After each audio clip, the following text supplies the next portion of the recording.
एक भारतीय वैज्ञानिक थे जिन्हें भारत का सर्वोच्च नागरिक पुरस्कार भारत रत्न से सम्मानित किया गया था। वह मुख्य रूप से डीआरडीओ और इसरो के वैज्ञानिक थे। 1998 में जब भारत ने पोखरण 2 का परमाणु परीक्षण किया था, तब वह भारत सरकार के प्रमुख वैज्ञानिक सलाहकार के रूप में काम कर रहे थे और उन्होंने एडमिनिस्ट्रेटिव, पॉलिटिकल और टेक्निकल सपोर्ट प्रदान किया था। उनके पूर्वज धनी व्यापारी थे। हालांकि 1914 के बाद उनके व्यवसाय विफल हो गए और उनके बचपन आते आते उनका परिवार गरीब हो गया और उनकी सारी संपत्ति बिक गई। अपने परिवार को सपोर्ट करने के लिए वह बचपन में अखबार भी बांटते थे।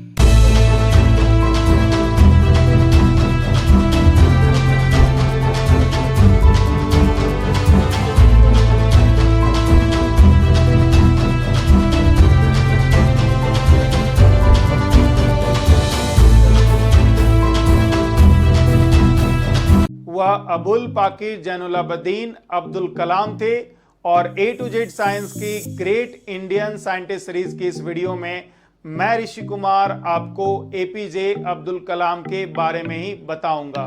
उनके पिता का नाम जैनुलाब्दीन था और वह एक नाव के मालिक और स्थानीय मस्जिद में एक इमाम थे। शुरुआत में एपीजे अब्दुल कलाम एक एवरेज स्टूडेंट थे। हालांकि स्कूल में उन्हें एक मेहनती स्टूडेंट्स के रूप में जाना जाता था और वह रात भर मैथमेटिक्स की बुक को स्टडी करते रहते थे। सीवार्ड्स हायर सेकेंडरी स्कूल रामनाथपुरम से अपनी स्कूली शिक्षा प्राप्त करने के बाद उन्होंने सेंट जोसेफ कॉलेज तिरुचिरापल्ली में भाग लिया और 1954 में फिजिक्स में ग्रेजुएशन किया। 1955 में वो मद्रास इंस्टीट्यूट ऑफ टेक्नोलॉजी में इंजीनियरिंग की पढ़ाई करने के लिए मद्रास चले गए। वह फाइटर पायलट बनने के अपने सपने को पूरा करने में थोड़े से चूक गए, बिकॉज क्वालिफाइंग एग्जाम में उन्हें 9वां स्थान हासिल हुआ था, जबकि टोटल 8 सीट्स ही अवेलेबल थी। 1960 में अपनी इंजीनियरिंग की पढ़ाई कंप्लीट करने के बाद वह डीआरडीओ में एक वैज्ञानिक के रूप में शामिल हुए और एरोनॉटिकल डेवलपमेंट एस्टैब्लिशमेंट में वर्क करना शुरू किया।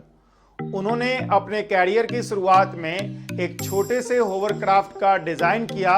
हालांकि वह डीआरडीओ में अपने काम से संतुष्ट नहीं थे। 1969 में कलाम को Indian Space Research Organisation ISRO में ट्रांसफर कर दिया गया और वहां वो सैटेलाइट लॉन्च व्हीकल के डायरेक्टर के रूप में नियुक्त हुए। उनके निर्देशन में जुलाई 1980 में भारत ने अपना पहला उपग्रह रोहिणी को निकट पृथ्वी की कक्षा में सक्सेसफुली डिप्लॉय किया। 1963-64 में कलाम ने नासा यूएसए का दौरा किया और अलग अलग ऑर्गेनाइजेशन में टेक्निकल डेवलपमेंट को ऑब्जर्व किया।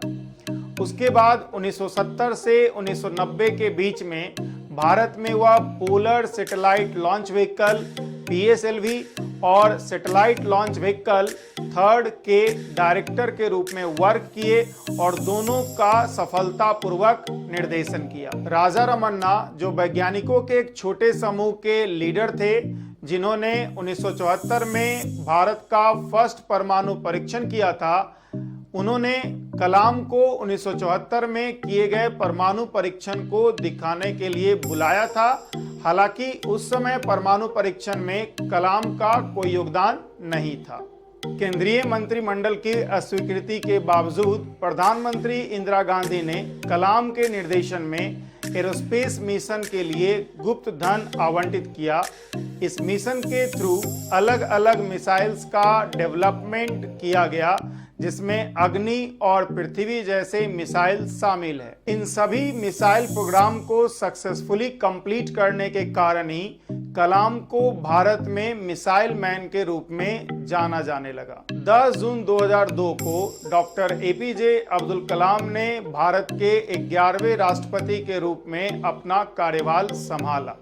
राष्ट्रपति के रूप में उनके कार्यकाल के दौरान उन्हें प्यार से पीपल्स प्रेसिडेंट के रूप में जाना जाता है।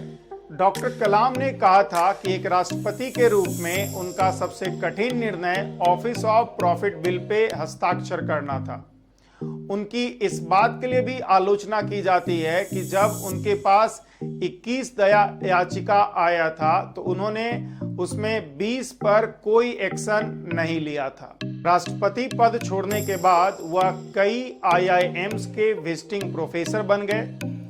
उन्होंने पूरे भारत में कई एकेडमिक और रिसर्च इंस्टीट्यूशन में सहयोग प्रदान किया। Indian institute of science Bengaluru के ऑनरी फेलोशिप उन्हें प्राप्त हुआ और उन्होंने Indian institute of information technology Hyderabad में इंफॉर्मेशन टेक्नोलॉजी और बनारस हिंदू विश्वविद्यालय में उन्होंने टेक्नोलॉजी का अध्यापन। 27 जुलाई 2015 को जब doctor Kalam Indian institute of management Shillong में creating a livable planet earth पर अपना लेक्चर देने गए थे, तब वो अपने लेक्चर के दौरान 5 मिनट में ही जमीन पर गिर गए। उन्हें तुरंत नजदीकी अस्पताल में ले जाया गया। हालांकि डॉक्टर्स ने कार्डिक अरेस्ट के कारण उन्हें मृत घोषित कर दिया।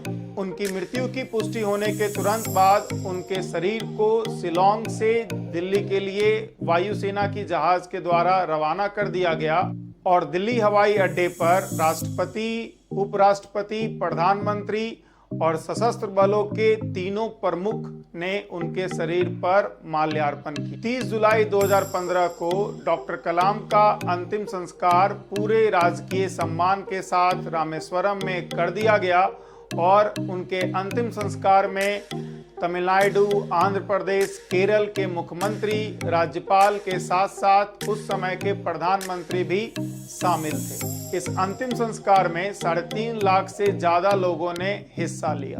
भारत में एक पूरे जनरेशन को इंस्पायर करने वाले डॉक्टर कलाम की मृत्यु पर पूरे भारत में शोक की लहर दौड़ गई और उनकी श्रद्धांजलि में दुनिया भर के नेताओं ने अपने अपने वक्तव्य जारी किए। भारत सरकार ने उनके सम्मान में 7 दिनों के राष्ट्रीय शोक का घोषणा। डॉक्टर कलाम ने कभी शादी नहीं की थी।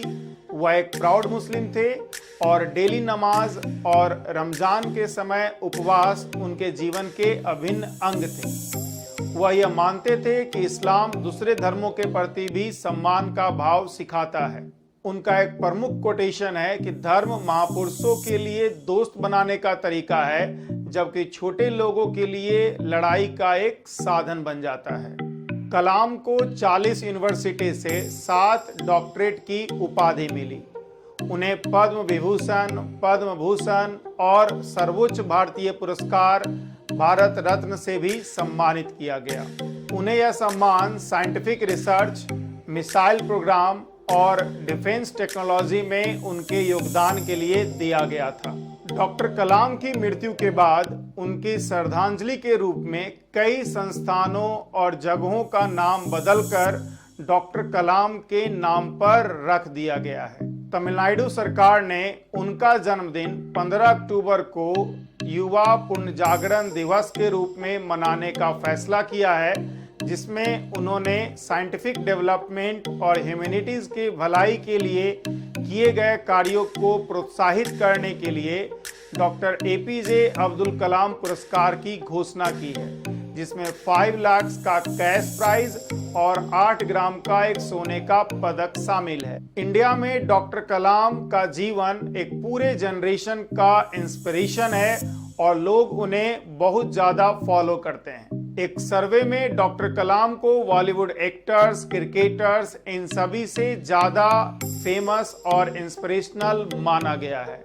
इस वीडियो में मैंने आपको डॉक्टर APJ अब्दुल कलाम के बारे में बताया, जिनका पूरा जीवन भारत की साइंटिफिक डेवलपमेंट और ह्यूमैनिटी की भलाई के लिए बीता। अगर आपको ये वीडियो अच्छा लगा तो इसे लाइक कीजिए, इसे शेयर कीजिए और इस चैनल को सब्सक्राइब कीजिए। A to Z साइंस के हर वीडियोस का नोटिफिकेशन पाने के लिए आप बेल आइकन को क्लिक कर सकते हैं।